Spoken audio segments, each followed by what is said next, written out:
Assalamualaikum warahmatullahi wabarakatuh. Pada video kali ini, kita akan belajar pada bab 3 mata pelajaran ekonomi kelas 11 SMA, yaitu tentang ketenaga kerjaan. Pokok bahasan pada kali ini yaitu ada 3. Yang pertama, tentang pengertian tenaga kerja, angkatan kerja, dan kesempatan kerja. Kemudian dilanjut dengan pembahasan jenis-jenis tenaga kerja, dan yang terakhir yaitu upaya meningkatkan kualitas tenaga kerja. Kita masuk yang pertama yaitu pengertian dari tenaga kerja. Menurut Badan Pusat Statistik atau BPS, tenaga kerja ialah penduduk yang berada di usia kerja yaitu rentang usia 15-64 tahun. Jadi, penduduk atau warga negara yang berusia di antara 15-64 tahun itu disebut dengan tenaga kerja. Kemudian yaitu pengertian angkatan kerja. Angkatan kerja itu sendiri adalah bagian dari tenaga kerja yang mempunyai pekerjaan atau yang mencari kesempatan untuk melakukan pekerjaan. Jadi yang dimaksud bagian dari tenaga kerja, angkatan kerja ini ialah penduduk yang berada di usia 15-64 tahun, tetapi ia seorang pekerja atau sedang mencari pekerjaan atau sedang menunggu panggilan kerja, itu disebut dengan angkatan kerja. Kemudian pengertian dari kesempatan kerja. Kesempatan kerja ialah hubungan antara angkatan kerja dengan kemampuan penyerapan tenaga kerja,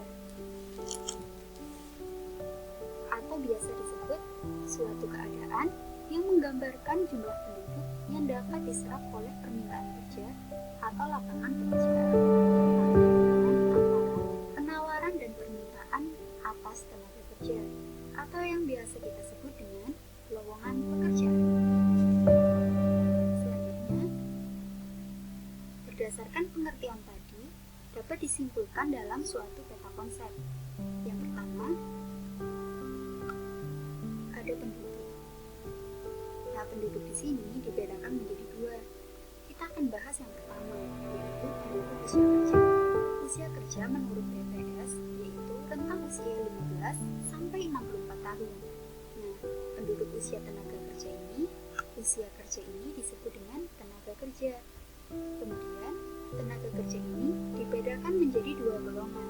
Seperti yang sudah disebutkan, bahwa angkatan kerja ialah bagian dari tenaga kerja, sehingga angkatan kerja ialah penduduk yang berusia di usia kerja yaitu sekitar 15-64 tahun, tetapi mereka melakukan pekerjaan atau sedang mencari kesempatan untuk melakukan pekerjaan, sehingga golongan dari angkatan kerja ialah seorang pekerja atau bekerja atau mencari kerja atau menganggur. Selain angkatan kerja, ada golongan yang disebut bukan angkatan kerja, ialah ini masih termasuk dalam bagian tenaga kerja, yaitu mereka yang berusia 15 tahun ke atas, tetapi bukan termasuk angkatan kerja. Angkatan kerja tadi ialah bekerja atau mencari kerja, sehingga bukan angkatan kerja ialah mereka yang tidak bekerja. Contohnya siapa? Nah, di sini kita contohkan yaitu ada pelajar dan juga ibu rumah tangga, karena mereka akan fokus pada mencari ilmu, tidak ada niat dalam jangka waktu tertentu untuk bekerja, dan juga ada ibu rumah tangga yang fokus dalam mendidik anak, tidak untuk bekerja. Kemudian di sini golongan yang kedua yaitu golongan penduduk di luar usia tenaga kerja, atau biasa disebut dengan bukan tenaga kerja. Nah, kenapa disebut demikian? Karena mereka yang berada di usia di luar usia kerja. Contohnya apa? Tadi usia kerja ialah rentang usia 15-64 tahun. Sehingga bukan angkatan kerja ialah mereka dengan usia di bawah atau kurang dari 15 tahun yang disebut dengan golongan di bawah kerja, atau mereka yang usianya lebih dari usia kerja, yaitu lebih dari 64 tahun, yaitu disebut juga dengan golongan di atas usia kerja, seperti itu. Kita lanjut pembahasan mengenai jenis tenaga kerja. Berdasarkan kualitasnya, jenis tenaga kerja dibagi menjadi 3 golongan. Yang pertama yaitu tenaga kerja terdidik atau tenaga ahli atau tenaga mahir. Nah, tenaga kerja ini mendapatkan keahlian pada suatu bidang karena ia sekolah atau pendidikan formal maupun non-formal. Contohnya siapa? Seperti dokter, guru, tenaga pengajar, TNI, Polri, dan lain-lain. Mereka memiliki profesi, di sini khususnya profesi atau pekerjaan karena ia telah menuntaskan pendidikan formal. Seperti guru, misalnya sebagai seorang guru, mereka harus minimal telah lulus pendidikan sarjana. Kemudian yang kedua ada tenaga kerja terlatih. Tenaga kerja yang kedua ini merupakan tenaga kerja yang memiliki keahlian dalam bidang tertentu yang diperoleh melalui pengalaman kerja. Pengalaman kerja di sini contohnya yaitu seorang sopir, pelukis, misalnya koki dan lain-lain.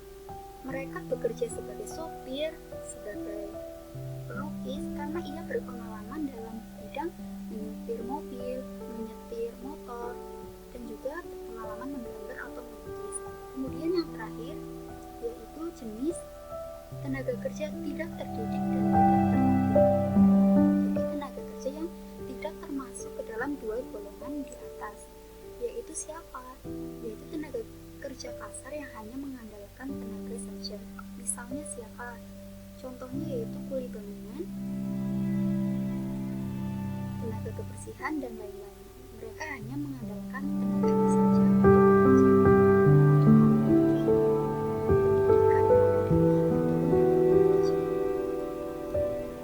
Kemudian, bagaimana upaya untuk meningkatkan kualitas dari tenaga kerja? Di sini ada 3 pihak yang seharusnya turut serta dalam meningkatkan kualitas tenaga kerja. Yang pertama yaitu ada pemerintah, yang kedua perusahaan, dan yang terakhir yaitu individu itu sendiri. Kita bahas satu persatu. Yang pertama, pemerintah. Pemerintah dalam ini berupaya untuk meningkatkan kualitas tenaga kerja dengan cara yang pertama, melakukan program keluarga berencana atau KB dan transmigrasi. Tujuan dari KB ialah menekan angka pertumbuhan penduduk. Pertumbuhan penduduk rendah, maka kualitas SDM akan unggul. Dan transmigrasi ialah penyebaran tenaga ahli agar tidak berpusat di kota atau di Pulau Jawa. Yang kedua yaitu pendirian balai latihan kerja. Yang kedua yaitu peningkatan kualitas guru dan pengajar. Guru yang profesional dan berkualitas akan menghasilkan kualitas lulusan siswa yang baik atau siswa dengan kualitas lulusan yang baik. Kemudian pihak perusahaan atau swasta itu sendiri, mereka berupaya meningkatkan kualitas tenaga kerjanya dengan cara yang pertama membuka kesempatan magang atau internship. Membuka kesempatan magang di sini contohnya perusahaan X membuka kesempatan magang bagi siswa PKL, khususnya siswa SMK, dan juga membuka kesempatan magang bagi mahasiswa semester 3 dan 5. Yang kedua, yaitu peningkatan pemberian gizi dan kualitas kesehatan. Gizi yang cukup dan kesehatan yang berkualitas akan meningkatkan kualitas dari diri tenaga kerja. Kemudian yang ketiga yaitu dengan cara pemberian beasiswa bagi karyawan yang ingin melanjutkan pendidikan. Karyawan di sini yaitu karyawan yang memiliki dedikasi dan juga berniat untuk melanjutkan pendidikan. Setelah ia keluar dari pendidikannya, setelah keluar kuliah, karyawan tersebut akan mengabdi kembali kepada perusahaan, sehingga kualitas dari karyawan tersebut akan meningkat Dan keuntungan juga akan didapatkan oleh perusahaan dan juga oleh karyawan itu sendiri. Biasa disebut dengan simbiosis mutualisme. Kemudian yang terakhir, perusahaan bisa memperbanyak workshop atau seminar, misalnya seminar tentang manajemen perusahaan, bagaimana bisnis di perusahaan, strateginya, dan lain-lain. Kemudian, pihak individu itu sendiri meningkatkan kualitasnya dengan cara yang pertama, yaitu membekali diri dengan hal yang dikehendaki oleh perusahaan. Misalnya perusahaan X memiliki SOP perusahaan, jujur, disiplin, tertib, dan lain sebagainya. Sebagai tenaga kerja yang baik, kita harus mempersiapkan diri. Kita harus terbiasa jujur, tertib, disiplin, dan lain sebagainya. Kemudian ada peningkatan skill, menanamkan jiwa wirausaha. Nah, di sini diharapkan bahwa manusia atau penduduk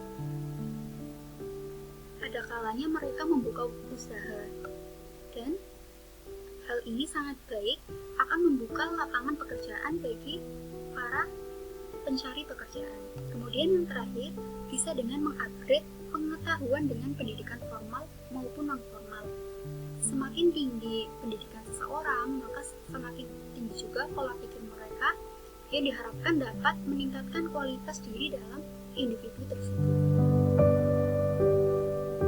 Sekian video kali ini, semoga bermanfaat. Kurang lebihnya mohon maaf. Wassalamualaikum warahmatullahi wabarakatuh.